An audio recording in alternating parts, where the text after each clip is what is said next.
Hello, valued viewers. I hope you're all doing very well. And a very special shout out to my super thanks contributor at Hutton Gilgowers 4997, and I hope I didn't butcher it too bad. And because he contributed $20 or more, he has elected to do a custom video, and his video choice was the Long Island Railroad's Class G5 10-wheeler. And his contribution is greatly appreciated. And just a quick reminder that if you all would like a custom video done just like this one, all you have to do is hit the super thanks button, which is next to the like button on the taskbar, and contribute that $20 and go to the comments section and tell me what you want. And I do it as a priority over anything that I am doing at that time. And with that, let's get on with the video. Enjoy. So you can't start talking about the Long Island G5 10-wheelers without first talking about the Pennsylvania Railroad who produced them. And with that in mind, the G5 is a class of 460 10-wheeler steam locomotive, and they were built by the Pennsylvania Railroad's Juniata shops in the mid to late 1920s. It was designed for passenger trains, particularly on commuter lines, and became a fixture on suburban railroads, and most notably the Long Island Railroads, and that was until the mid-1950s. The G5 was the largest and most powerful 460 10-wheeler, except for a single Southern Pacific 10-wheeler that outweighed it by 5,500 pounds. So in the 1920s, the Pennsylvania Railroad needed a locomotive for commuter trains. When the first G5s rolled out of the Juniata shops in 1923, the Pennsylvania Railroad hadn't built a 10-wheeler in more than 2 decades. Chief Mechanical Engineer William Keisel, who designed the engine, used a boiler from an E6 Atlantic and designed one of the largest and most powerful 10-wheelers ever built. The design used smaller drive wheels than the Atlantic, and the lack of a trailing truck put more weight on the drivers and produced an engine with great power and acceleration, but a lower top-end speed. The 10-wheeler wheel arrangement could provide sufficient tractive effort of 41,000 pounds of tractive force, while at the same time allowing the locomotive to accelerate the train more quickly. And this design was ideal for the frequent stops on the Pennsylvania Railroad commuter lines. 90 G5 locomotives were built for the Pennsylvania Railroad between 1923 and 1925 at the railroad's Juniata shops in Altoona, Pennsylvania. Additionally, 31 more were built between 1924 and 1929 for our Long Island Railroad, who was then a Pennsylvania Railroad subsidiary. So, commuter service requires locomotives that can start and stop trains often. The G5s are designed to rapidly accelerate a train of 10 or more passenger coaches to over 70 miles an hour, then after running several miles, bring the train to a stop at the next station. And this must be done over and over and over again. The G5s handled this task extremely well. This locomotive class first entered commuter service for the Pennsylvania Railroad on branch lines around Pittsburgh, Pennsylvania in 1923. At this time, the Long Island Railroad, the largest commuter railroad in the country at the time, was a Pennsylvania Railroad subsidiary, as we know.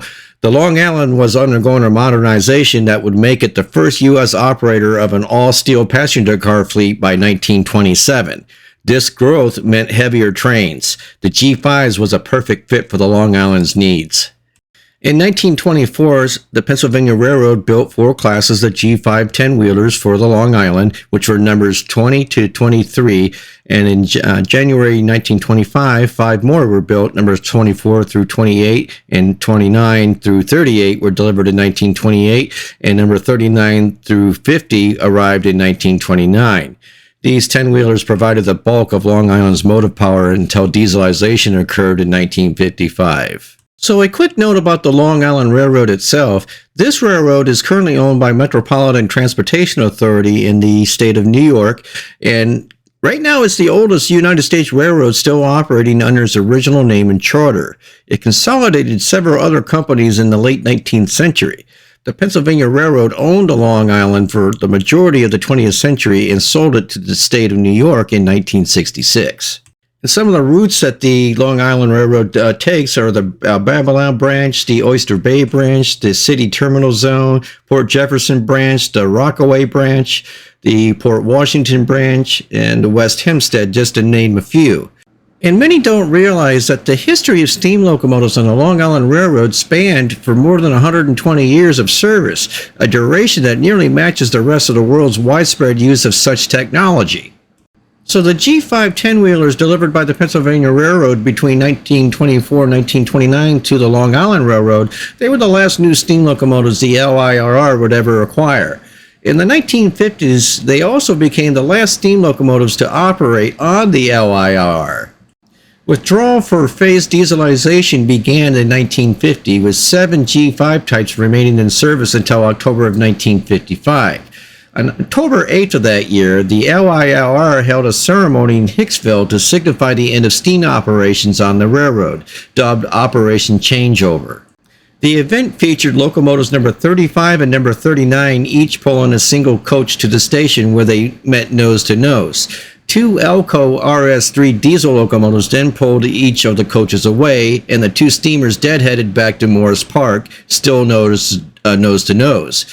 After a couple of additional runs the next week, including the fan trip on October 16th of that year, and that was pulled by the number 35.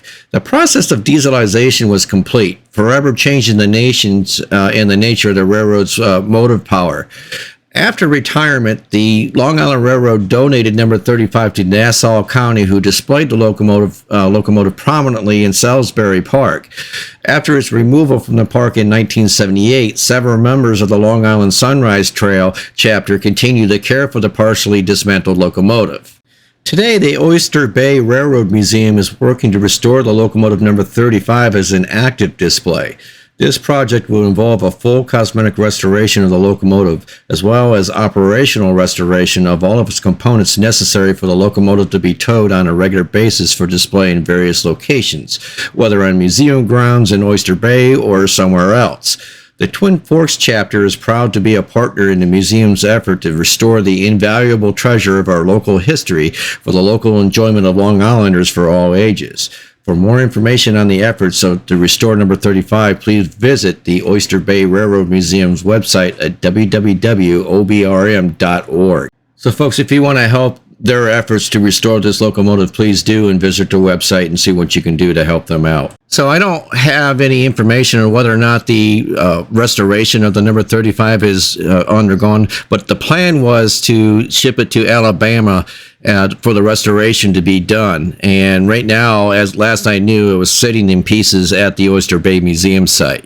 And as for 10-wheeler number 35, the Long Island Railroad offered it to Suffolk County, and it was rejected by Suffolk County Board of Supervisors in 1956. So the railroad then offered number 39 for display at the Carriage Museum in Stony Brook, New York, which is now called the Long Island Museum of American Art, History, and Carriages, where it was exhibited until 1980. So in 1980, the Project Number 35 Restoration Committee moved the locomotive to Riverhead, New York for restoration. In 1992, the engine came under the care of the Railroad Museum of Long Island, based at Greenport in Riverhead, New York. The boiler and firebox are currently being restored at the Strasburg Railroad Company, Strasburg, Pennsylvania, while the rest of the locomotive remains at Riverhead. In 2013, the RMLI initiated the nationwide fundraising effort to raise $900,000 toward the restoration of the locomotive. The restoration included an agreement to lease it to the Strasburg Railroad for a period of 48 years, with Strasburg Railroad contributing over $1 million additional towards its restoration. The locomotive may possibly be in full operation in Strasburg in 3 to 5 years after fundraising goals are met. And an interesting note here is that I'm looking at the Strasburg Railroad's equipment list, and the number 35 locomotive is not even listed on the list any longer. So if anybody has any knowledge of the whereabouts of the number 35 10-wheeler from the Long Island Railroad, please let me know in the comments below, because to me, it seems like it's gone missing in action. And I certainly hope that's not the case. So with that, the following specifications apply to the G5 10-wheeler locomotive of the Long Island Railroad. The main driver size was 68-inch diameter. The axle load was 66,500 pounds. The adhesive weight over the drivers was 178,000 pounds. The total weight was 237,000 pounds. The fuel type was coal. The firebox grade area was 55.19 square feet. The boiler pressure was 205 psi. There were 2 cylinders at 24 inch by 28 inches. The valve gear they used was Welshers. The valve type were piston valves. The tractive effort of the locomotive was 41,328 pounds. The factor of adhesion was a very solid 4.31. As we already know about the Long Island Railroad's two units, the one Pennsylvania Railroad number 5741 of this class is on static display at the Railroad Museum of Pennsylvania today. And with that, I shall wrap up the video. And if you enjoyed the content today, please leave a like on the taskbar down below. And also, if you've not subscribed, please hit the subscribe button, as both features help the channel grow immensely. And don't forget about the super thanks button on the taskbar next to the like button. And any amount is greatly appreciated. And don't forget about the custom $20 or more contribution. And if you don't want to do it that way, visit our print shop at Nickel Plate Limited on Etsy.com. And we thank you once again.